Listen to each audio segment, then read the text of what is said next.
Hello दोस्तों, आप सभी का स्वागत है आइए सोल्डे क्लासेस पे। हम लोग जो है आज इकोनॉमिक्स का एक टॉपिक करेंगे जिसका नाम है नेशनल इनकम। यहाँ से लगभग आपको 1 से 2 सवाल देखने को मिलता है आपके वनडे जो एग्जाम होंगे, चाहे वो बिहार पुलिस का हो चाहे वो दरोगा का हो। यहाँ से आप लोग को लगभग जो है 1 या 2 क्वेश्चन आपको देखने को मिलेगा कि नेशनल इनकम के अंतर्गत जो हम लोग आप लोग जानते भी होंगे कि जीडीपी क्या होता है, जीएनपी क्या होता है, एनएनपी क्या होता है, एनडीपी क्या होता है, या नेशनल इनकम क्या होता है और राष्ट्रीय आय की गणना किस तरह से किया जाता है और कौन करता है। तो आज हम इसका 2 पार्ट में हम वीडियो बनाएंगे नेशनल इनकम का। आज के पार्ट में हम लोग ये समझेंगे कि राष्ट्रीय आय क्या होता है और राष्ट्रीय आय के अंतर्गत जो वस्तुएं हैं वो अंतिम वस्तु या मध्यवर्ती वस्तु ये सभी क्या होता है, मार्केट प्राइस, फैक्टर कॉस्ट ये सभी क्या होता है, उनके बारे में हम समझने का आज प्रयास करेंगे। ठीक है, तो देखिए अगर हम बात करें राष्ट्रीय आय की, नेशनल इनकम का, तो नेशनल इनकम सबसे पहले देखिए क्या होता है। यानी राष्ट्रीय आय, याद रखिएगा किसी भी देश के सीमा के अंदर, याद रखिएगा किसी भी देश के सीमा के अंदर, याद रखिएगा यानी एक वित्तीय वर्ष के अंदर उत्पादित अंतिम वस्तुओं और सेवा का मौद्रिक मूल्य, याद रखना है। कहा जाता है कि किसी एक वित्तीय वर्ष, अगर हम आपको बोले वित्तीय वर्ष क्या होता है तो आपको याद रखिएगा मेरा 31 मार्च से 1 सितंबर तक क्या, 1 अप्रैल तक क्या होता है, 1 अप्रैल तक क्या होता है आपका वित्तीय वर्ष होता है। तो एक वित्तीय वर्ष के अंतर्गत अंतिम वस्तुओं और सेवा का मूल्य ही क्या कहलाता है, सेवा का कुल मौद्रिक मूल्य आपका क्या कहलाता है, नेशनल इनकम यानी राष्ट्रीय आय। ठीक है, अब राष्ट्रीय आय के अंतर्गत याद रखिएगा इसमें केवल हम लोग जो है फैक्टर कॉस्ट यानी फैक्टर इनकम को, यानी फैक्टर इनकम जिसे हम कारक आगे समझेंगे कि फैक्टर इनकम क्या होता है। तो याद रखिएगा नेशनल इनकम के अंतर्गत जो अंतिम वस्तु होगा और उसके सेवा का जो कुल मौद्रिक मूल्य होगा, अगर मान लेते हैं कि हम कोई वस्तु आपको दे रहे हैं, वो अंतिम रूप से वो वस्तु होना चाहिए, उसके बाद आप उस वस्तु का उपभोग ही या उपयोग ही कीजिएगा, उसी का अंकित जो मूल्य होगा यानी मौद्रिक मूल्य जो होगा वही क्या कहलाएगा आपका राष्ट्रीय आय कहलाएगा। अब इसमें आता है कि अंतिम वस्तु क्या होता है। ठीक है, तो याद यहाँ पे समझना है हम लोग को, नेशनल इनकम में केवल हम लोग फैक्टर इनकम को जोड़ते हैं। याद रखिएगा ट्रांसफर इनकम यानी हस्तांतरण आय को नहीं जोड़ते हैं। सबसे पहली बात क्वेश्चन पूछा जाता है कि निम्नलिखित में से कौन सा आय को हम नेशनल इनकम में काउंटिंग करते हैं या निम्नलिखित में से कौन सी आय को नेशनल इनकम में काउंटिंग नहीं करते हैं। तो हम लोग याद रखिएगा फैक्टर इनकम जो होता है, फैक्टर इनकम यानी क्या होता है आगे समझेंगे, कारक है, उसको हम लोग नेशनल इनकम के अंतर्गत काउंट करते हैं। जबकि हम लोग जो ट्रांसफर इनकम होता है यानी वैसा इनकम जो एक बार दिया जाए फिर दोबारा देने की कोई उम्मीद ना किया जाए, वो कहलाता है आपका ट्रांसफर इनकम। ठीक है, अब याद रखिएगा घरेलू सीमा तथा बाहर के सामान्य निवासियों के द्वारा जो इनकम प्राप्त होगा वो भी क्या कहलाएगा आपका नेशनल इनकम कहलाएगा। अन्य घरेलू आय प्लस विदेशी से प्राप्त शुद्ध कारक आय बराबर क्या होगा आपका नेशनल इनकम। यानी हमारे देश के अंतर्गत, हमारे देश के सीमा के अंतर्गत जो भी इनकम हो उस वस्तु, उसके अंतिम वस्तु का कुल मौद्रिक मूल्य जो होगा वो क्या कहलाएगा आपका नेशनल इनकम कहलाएगा। अब आता है कि राष्ट्रीय आय की गणना कौन सी वस्तु को शामिल किया जाता है। यानी राष्ट्रीय यानी नेशनल इनकम की जब हम गणना करते हैं तो उसमें कौन कौन सी वस्तुओं को शामिल किया जाता है। तो हमने आपको पहले ही बोल दिया है अंतिम वस्तु और सेवा को हम लोग काउंट करते हैं। तो सबसे पहले हम लोग समझ लेते हैं वस्तु जो है यानी वस्तु कितने प्रकार के होते हैं। तो अगर हम आपको बताएं वस्तु कितने प्रकार के होते हैं तो पहला आपका एक होता है मध्यवर्ती वस्तु। मध्यवर्ती वस्तु यानी जो उत्पादन की प्रक्रिया को पूरा नहीं किया हो, जिसमें मूल्य वृद्धि की जानी है। जैसे मध्यवर्ती का मतलब हो गया कच्चा माल। जैसे मान लेते हैं कि खेतों में धान का उत्पादन हुआ, अब वो धान जाएगा मिल में, फिर मिल से यानी वो धान मिल में जाने के बाद फिर वो चावल बनेगा, फिर वो चावल के रूप में हम यानी उसके बाद फिर हम लोग उसके घर में खरीदेंगे, फिर उसके बाद बनाएंगे। तो अर्थात जो मेरा धान होगा वो धान कौन सा हुआ? मध्यवर्ती वस्तु हुआ। अर्थात जो मेरा कच्चा प्रोडक्ट, कच्चा माल जो होगा वो क्या कहलाएगा? मेरा मध्यवर्ती वस्तु कहलाएगा। अब आता है अंतिम वस्तु। क्या होता है? जो वस्तु उपभोक्ताकर्ता के लिए क्या हो? तैयार हो अंतिम रूप से। जस्ट लाइक जैसे मान लेते हैं अगर कोई व्यक्ति किसी चीज को खरीद रहा है, अब वो अंतिम रूप से तैयार है, अब वो क्या होगा? आपका अंतिम वस्तु, यानी कोई उपभोक्ता करता है उस वस्तु को लेके, कच्चा माल जैसे मान लेते हैं कोई खरीदा, अब वो अंतिम वस्तु के लिए क्या है? तैयार है वो, यानी उसको यूज करना है। अब उसमें अलग से उसमें कोई भी खर्चा नहीं लगेगा। समझ गया बात को? तो अब अगला आएगा मेरा सेवा, यानी उपभोक्ता। जो उपभोक्ता द्वारा उपयोग किया जाए वो क्या कहलाता है? उपभोक्ता वस्तु या सेवा।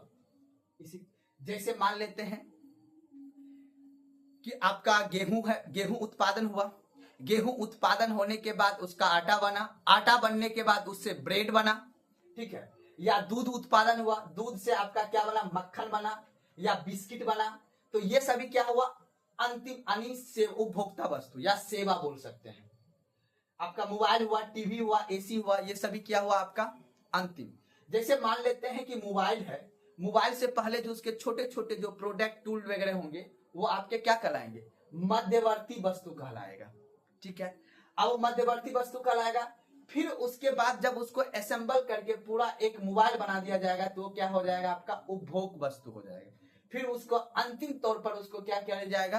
कोई एक व्यक्ति के द्वारा उसको खरीदा जाएगा, फिर उसका यूज किया जाएगा, तो वो क्या कहला जाएगा? आपका अंतिम वस्तु। अब पूंजीगत, ये याद रखिएगा, पूंजीगत वस्तु सबसे ज्यादा इंपॉर्टेंट है, पूछा जाता है। यानी इस वस्तु का प्रयोग हमेशा मूल्य ह्रास के लिए होता है। जैसे यानी मान लेते हैं कि कोई मशीन है, जैसे मान लेते हैं कोई डॉक्टरी, कोई मेडिकल इक्विपमेंट खरीद रहा है। अब मेडिकल इक्विपमेंट क्यों खरीद रहा है? ताकि उसके जो हॉस्पिटल है उसका वैल्यू बढ़ सके। वहां पे आईसीयू बनाया जाएगा, वहां पे सीटी स्कैन मशीन लाया जाएगा, वहां पे एमआरआई कराने के लिए मशीन लाया जाएगा। तो अर्थात जहां पे मशीन हो, मशीन के टूल पुर्जा वगैरह, बस हो, ट्रक हो, ये सभी क्या हो जाएगा? पूंजीगत वस्तु है। मान लेते हैं अगर कोई व्यक्ति किसी बस को खरीदा, तो अब बस जब खरीदा तो उससे फिर वो क्या करेगा? रुपया का साधन करेगा, तो अर्थात वो क्या हो जाएगा? पूंजीगत वस्तु हो जाएगा। मशीन क्या हो जाएगा? पूंजीगत वस्तु हो जाएगा। तो समझिए आपको, इस वस्तु का प्रयोग करने के लिए जिसमें क्या हो? मूल्य ह्रास की आवश्यकता होती।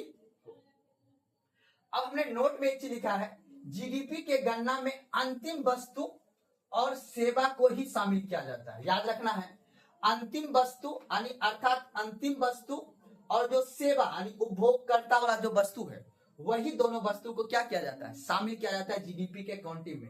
याद रखना है, मध्यवर्ती वस्तु को शामिल नहीं किया जाता है, या मध्यवर्ती जो सेवा है उसको भी शामिल नहीं किया जाता है। किसमें? जीडीपी के गणना में। आगे चलकर हम लोग समझेंगे। तो यहां तक में हमने आपको ये बताया कि नेशनल इनकम क्या होता है। किसी भी देश के सीमा के अंदर, याद रखिएगा, एक वित्तीय वर्ष में उत्पादित अंतिम वस्तु और सेवा का मौद्रिक मूल्य क्या कहलाता है? आपका जीडीपी कहलाता है। अब इसके अंतर्गत कौन कौन से वस्तु होते हैं, यानी राष्ट्रीय आय की गणना में कौन कौन से वस्तु शामिल होते हैं? तो याद रखना है, अंतिम वस्तु और सेवा ये दोनों जो है राष्ट्रीय आय की गणना में शामिल किया जाता है। मध्यवर्ती वस्तु को शामिल नहीं किया जाता है। और याद रखना है, ट्रांसफर जो इनकम है उसको भी शामिल नहीं किया जाता है। अब हम लोग जो आपको यहाँ पे एक बताए थे फैक्टर इनकम, और दूसरा मैंने बताया था आपको ट्रांसफर इनकम, ठीक है। तो फैक्टर इनकम उसी को हम लोग कारक या साधारण यानी साधन आय बोलते हैं, यानी वैसा इनकम जिसको हम यूज करने से पैसा अर्जित कर सके, यानी संसाधन को अर्जित कर सके। जैसे मान लेते हैं आपने किसी जमीन को खरीदा या किसी घर को खरीदा, अब वो घर को अगर आप रेंट पे लगा दिए तो वहां से फिर पैसा आएगा, तो वो जो पैसा आएगा वो आपका कौन सा इनकम होगा? फैक्टर इनकम कहलाएगा। अब फैक्टर इनकम को हम नेशनल इनकम में काउंटिंग करेंगे। जैसे मान लेते हैं पूंजी, अगर मान लेते हैं आप कहीं पैसा को इंटरेस्ट पे लगाए हुए हैं, बैंक में आपने एफडी कर दिया, अब उससे जो इनकम आ रहा है, जो उससे जो आपको इंटरेस्ट आ रहा है, वो इंटरेस्ट क्या कहलाएगा? आपका फैक्टर कॉस्ट कहलाएगा। उद्योग से प्राप्त लाभ, अगर मान लेते हैं कि किसी व्यक्ति के द्वारा कहीं पे कोई इंडस्ट्री लगाया गया है, कोई उद्योग लगाया गया, उस उद्योग में जो भी प्रॉफिट होगा वो प्रॉफिटेबल इनकम क्या कहलाएगा? आपका फैक्टर इनकम कहलाएगा। तो अर्थात हम लोग जो है साधन आय क्या होता है या कारक आय क्या होता है, यानी वैसा इनकम जहां से हमें प्रॉफिट दिखता हो, प्रॉफिट आता हो, वो क्या कहलाएगा आपका फैक्टर इनकम कहलाएगा। एग्जांपल के तौर पे रेंट से आया हुआ इनकम, पूंजी से आया हुआ इंटरेस्ट, जो इंटरेस्ट का जो रुपया आ रहा है, या उद्योग से प्राप्त प्रॉफिट, यानी जो प्रॉफिट होगा, जो लाभ होगा, वो क्या कहला, ये तीनों सारे जहां से पैसा आ रहा है वो क्या कहलाएगा आपका फैक्टर इनकम कहलाएगा। अब हम लोग बात करते हैं ट्रांसफर इनकम, जो इनकम को नेशनल इनकम के अंतर्गत शामिल नहीं किया जाता है। जैसे यानी जो इनकम सरकार के सहायता या सब्सिडी से प्राप्त होता हो वो क्या कहलाता है आपका ट्रांसफर इनकम। जो बिना सेवा प्रदान किए मिले वो क्या कहलाता है आपका ट्रांसफर इनकम, यानी उसके लिए आपको सेवा देने की कोई जरूरत नहीं है, आपको ऑटोमेटिक पैसा मिल रहा है। जैसे आपको छात्रवृत्ति कहीं स्कॉलरशिप गवर्नमेंट के द्वारा मिल रहा है तो वो आपका ट्रांसफर इनकम में आएगा। आपको मान लेते हैं कोई गवर्नमेंट के द्वारा कहीं सब्सिडी मिल रहा है, वो भी आपका ट्रांसफर इनकम होगा। अगर मान लेते हैं आपको विधवा पेंशन मिल रहा है तो भी आपका वो क्या होगा ट्रांसफर इनकम में आएगा। बेरोजगारी भत्ता मिल रहा है तो भी आपका क्या होगा ट्रांसफर इनकम होगा। आपके घर में जो गैस सिलेंडर है, जो एलपीजी का कनेक्शन है, वहां पे जो सब्सिडी मिलता है वो क्या होगा आपका ट्रांसफर इनकम होगा।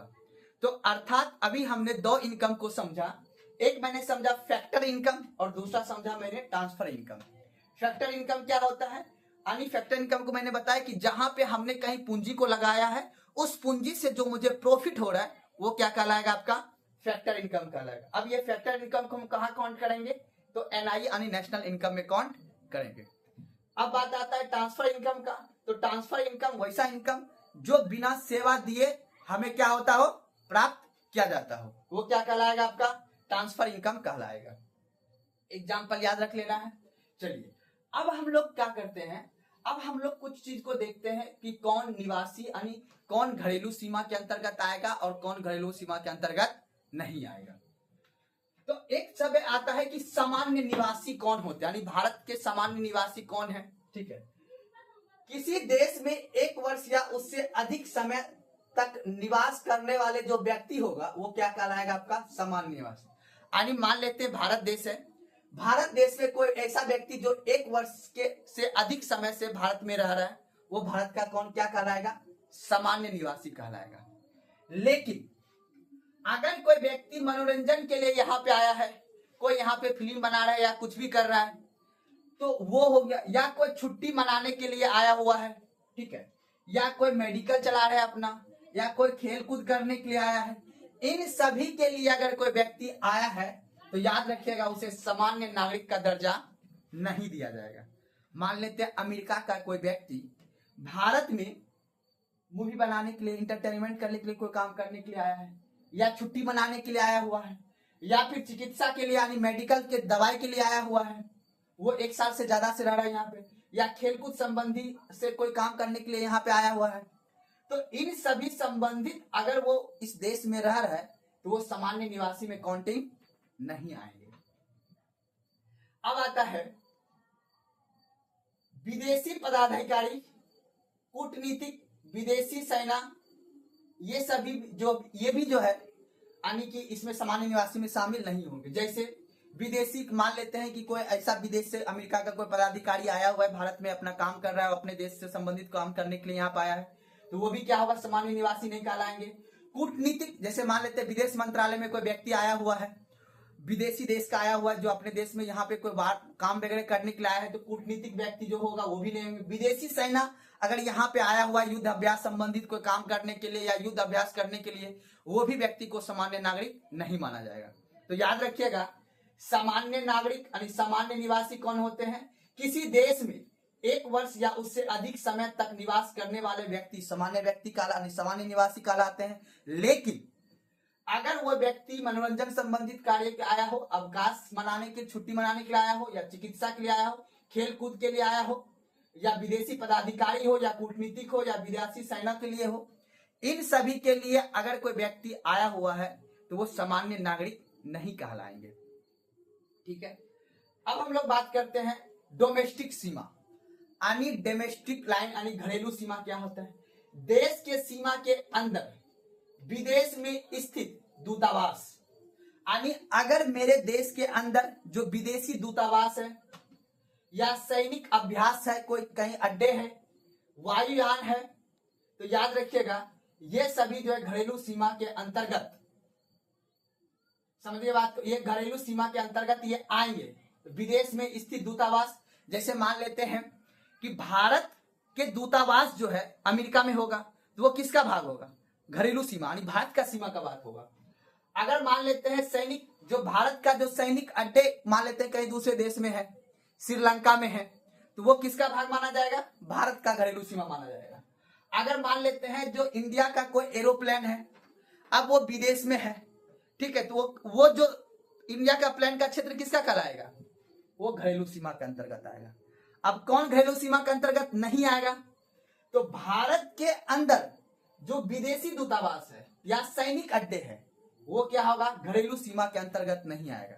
जैसे भारत के अंदर ही अगर मान लेते हैं कि मानना नहीं है, ये हकीकत है, भारत के अंतर्गत अमेरिका का दूतावास है, चीन का दूतावास है, रूस का दूतावास है, पाकिस्तान का दूतावास है, तो वो सभी भारत का क्षेत्र नहीं है, वो किसका क्षेत्र है? विदेशी क्षेत्र है, वो घरेलू सीमा के अंतर्गत नहीं आएंगे। क्योंकि यहीं से क्वेश्चन पूछा जाता है कि अगर भारत के सीमा के अंदर पाकिस्तान के दूतावास में अगर कोई फूल बेचने वाला वो फूल को वहां से उगा के अगर उसे बेचा जाए मार्केट में, तो वो किसके जीडीपी में काउंटिंग किया जाएगा? तो याद रखिएगा वो पाकिस्तान के एनएनपी में यानी जीएनपी में शामिल किया जाएगा और अपने यहाँ के जीडीपी में शामिल होगा, लेकिन जीएनपी में शामिल नहीं होगा, क्योंकि वो भारत के सीमा के अंदर उत्पादन तो हुआ है पर भारत के घरेलू सीमा के अंतर्गत नहीं हुआ है, क्योंकि वो जो विदेशी दूतावास है वो विदेश का है, वो भारत का भूमि नहीं है। चलिए अब हम लोग बात करते हैं, समझ गए बात को? तो सामान्य नागरिक कौन नहीं कहलाएंगे, घरेलू सीमा कौन सा नहीं कहलाएंगे? याद रखिएगा भारत के अंतर्गत ही विदेशी दूतावास होंगे, सैनिक अड्डे होंगे, ये किसके अंतर्गत होंगे? घरेलू सीमा के अंतर्गत नहीं आएंगे। ठीक है, अब हम लोग बात करते हैं फैक्टर कॉस्ट का। ठीक है, फैक्टर कॉस्ट देखिए, यहाँ पे हम लोग फैक्टर इनकम की बात किए थे, अब हम लोग बात क्या करेंगे? फैक्टर कॉस्ट की। जो आय भूमि या श्रम या पूंजी या उद्योग से प्राप्त किया जाए वो क्या कहलाएगा? आपका फैक्टर कॉस्ट। जैसे मान लेते हैं कि अगर आपने कहीं जमीन खरीदा, अब उस जमीन से आपने रेंट पे लगा के या वहां से कोई चीज आप उत्पादन करें, उससे जो प्रॉफिट आपका होगा वो क्या कहलाएगा? Factor cost. अगर मान लेते हैं आप किसी के यहाँ मजदूरी किए, उस सेवा दिए, उस सेवा के बदले में जो आपको वेतन दिया गया, तो वो वेतन क्या कहलाएगा? आपका फैक्टर कॉस्ट कहलाएगा। आपने कहीं पे पूंजी लगाया है, उससे जो इंटरेस्ट आ रहा है वो क्या कहलाएगा? आपका फैक्टर कॉस्ट कहलाएगा। किसी उद्योग से अगर आप कोई प्रॉफिट कमा रहे हैं तो वो भी क्या कहलाएगा? आपका फैक्टर कॉस्ट कहलाएगा। याद रखिएगा फैक्टर कॉस्ट को नेशनल इनकम में शामिल किया जाता है, जबकि ट्रांसफर इनकम को नेशनल इनकम में शामिल नहीं किया जाता है। याद रखना है, जो मेरा ट्रांसफर इनकम होगा उसको नेशनल इनकम में शामिल नहीं किया जाता है। अब हम लोग हम पहले भी बताए थे कि ट्रांसफर इनकम क्या होता है, यानी याद रखिएगा, क्योंकि ये जो है छात्रवृत्ति हो गया, पेंशन हो गया, बेरोजगारी भत्ता हो गया, या परीक्षार्थियों के द्वारा जो भुगतान किया जाता है वो क्या कहलाता है? आपके नेशनल इनकम में शामिल ये सभी नहीं काउंट होंगे। अब हम लोग बात करेंगे मार्केट प्राइस। फैक्टर कॉस्ट समझ गए, यानी जो पूंजी से प्राप्त जो इनकम होगा, जो आय होगा, वो क्या कहलाएगा? आपका फैक्टर कॉस्ट। अब आते हैं मार्केट प्राइस, यानी एमपी मार्केट प्राइस क्या होता है? वह मूल्य जिस पर किसी वस्तु का सेवा का विक्रय किया जाए जिसमें इनडायरेक्ट टैक्स क्या हो? शामिल हो। मान लेते हैं कि अगर ये मार्कर है, ये मार्कर कंपनी ने बनाई है और इस मार्कर को अगर हमें बाजार में बेचना हो, तो अब इस पे हमें क्या करना होगा? मार्केट प्राइस लिखना होगा, यानी एमआरपी लिखना होगा, मार्केट रिटेल प्राइस। तो हम लोग उसको क्या कहते हैं कि वह मूल्य जिस पर किसी वस्तु या सेवा का विक्रय किया जाए और उसमें इनडायरेक्ट टैक्स शामिल किया गया हो, वो क्या कहलाएगा? आपका मार्केट प्राइस। तो याद रखिएगा मार्केट प्राइस बराबर क्या होता है? Factor cost plus indirect tax. तो फैक्टर कॉस्ट में टैक्स कोई इंक्लूड नहीं होता है, जबकि मार्केट प्राइस में टैक्स इंक्लूडेड होता है। तो हम कह सकते हैं कि मार्केट प्राइस बराबर क्या होगा, यानी एमपी मार्केट प्राइस बराबर factor cost plus indirect tax. तो अगर हमें मार्केट प्राइस जानना हो, तो हम क्या करेंगे, फैक्टर कॉस्ट में हम जोड़ देंगे क्या चीज, इनडायरेक्ट टैक्स को जोड़ देंगे। तो इनडायरेक्ट टैक्स को अगर हम फैक्टर कॉस्ट में जोड़ देंगे तो क्या निकल के आ जाएगा, मार्केट प्राइस निकल के आ जाएगा। क्योंकि यहां तक फैक्टर कॉस्ट तक तो मेरा प्रोडक्ट बन के तैयार है, लेकिन फैक्टर कॉस्ट यानी जो प्रोडक्ट बन के तैयार है, वो प्रोडक्ट जब मार्केट में बिकने जाएगी तो गवर्नमेंट उस पर क्या लगाएगी, टैक्स लगाएगी। जब गवर्नमेंट टैक्स लगाएगी तब जाके वो क्या बन जाएगा, मार्केट यानी एमआरपी प्राइस बन जाएगा वो। ठीक है, चलिए अब अगर हम बात करें फैक्टर कॉस्ट क्या होगा, तो वही हम क्या कर देंगे कि फैक्टर कॉस्ट बराबर क्या हो जाएगा कि मार्केट प्राइस में माइनस हम क्या कर देंगे, इनडायरेक्ट टैक्स को माइनस कर देंगे, तो क्या निकल के आ जाएगा, फैक्टर कॉस्ट निकल के आ जाएगा। तो हम कह सकते हैं कि फैक्टर कॉस्ट क्या होता है, मार्केट प्राइस में अगर हम इनडायरेक्ट टैक्स को माइनस कर देंगे तो क्या निकल के आ जाएगा, फैक्टर कॉस्ट। अगर हम मार्केट प्राइस में इनडायरेक्ट टैक्स को अगर हम जोड़ देंगे तो वो क्या निकल के आ जाएगा, मार्केट प्राइस। ठीक है, अब यहां तक हम समझ गए। अब हमें अगला समझना है कि ग्रॉस या नेट प्राइस क्या होता है, यानी ग्रॉस इनकम या नेट प्राइस क्या होता है। तो ग्रॉस को हम हिंदी में बोलते हैं सकल मूल्य और नेट प्राइस को बोलते हैं निवल मूल्य, यानी एक्यूरेट मेरा कितना मूल्य है। तो अगर हम बात करेंगे तो ग्रॉस मूल्य बराबर क्या होगा, याद रखिएगा, ग्रॉस मूल्य बराबर यानी ग्रॉस मूल्य क्या होता है, यानी जिसमें अगर मान लेते हैं जिसमें डेप्रिसिएशन, याद रखिए ग्रॉस में अगर डेप्रिसिएशन को माइनस कर देंगे तो क्या निकल के आ जाएगा, मेरा नेट प्राइस निकल के आ जाएगा। याद रखना है, अगर ग्रॉस में अगर हम डेप्रिसिएशन यानी मूल्य ह्रास को, यानी जितना अगर मेरा कोई प्रोडक्ट बना है, मानते ये मार्कर बना, अब इस मार्कर को बनाने में कुछ ना कुछ लेबर कॉस्ट लगा होगा, ये इंक वगैरह लगा होगा, तो इसको हम क्या बोलते हैं, मूल्य ह्रास। अगर इससे हम उस इनकम को काट देंगे, माइनस यानी डेप्रिसिएशन कर देंगे, ग्रॉस में अगर हम डेप्रिसिएशन कर देंगे तो एक्यूरेट निकल जाएगा कि इसका नेट प्राइस क्या है। तो अर्थात हम कह सकते हैं कि मार्केट प्राइस में अगर हम माइनस कर देंगे इनडायरेक्ट टैक्स को तो फैक्टर कॉस्ट निकल जाएगा। अगर हम फैक्टर कॉस्ट में इनडायरेक्ट टैक्स को अगर हम जोड़ देंगे तो क्या निकल जाएगा, मार्केट प्राइस निकल जाएगा। यहाँ पे डायग्राम के माध्यम से आप समझिएगा कि किस तरह से यहाँ पे काम हम आपको बता रहे हैं। ठीक है, तो यहाँ पे देखिए समझिएगा कि मार्केट प्राइस में अगर हम इनडायरेक्ट टैक्स को जो माइनस कर देंगे तो फैक्टर कॉस्ट, और फैक्टर कॉस्ट में अगर हम इनडायरेक्ट टैक्स को जोड़ देंगे तो क्या निकल के आ जाएगा, मार्केट प्राइस। अब ग्रॉस में क्या होता है, ग्रॉस में अगर हम माइनस कर देंगे मूल्य ह्रास अर्थात डेप्रिसिएशन को तो क्या निकल जाएगा, नेट प्राइस। और नेट प्राइस में अगर हम प्लस कर देंगे क्या चीज को, डेप्रिसिएशन यानी मूल्य ह्रास को, तो क्या निकल जाएगा, ग्रॉस यानी एक्यूरेट ग्रॉस प्रोडक्ट कितना उसका दाम है। ठीक है, अब आता है नेशनल प्रोडक्ट।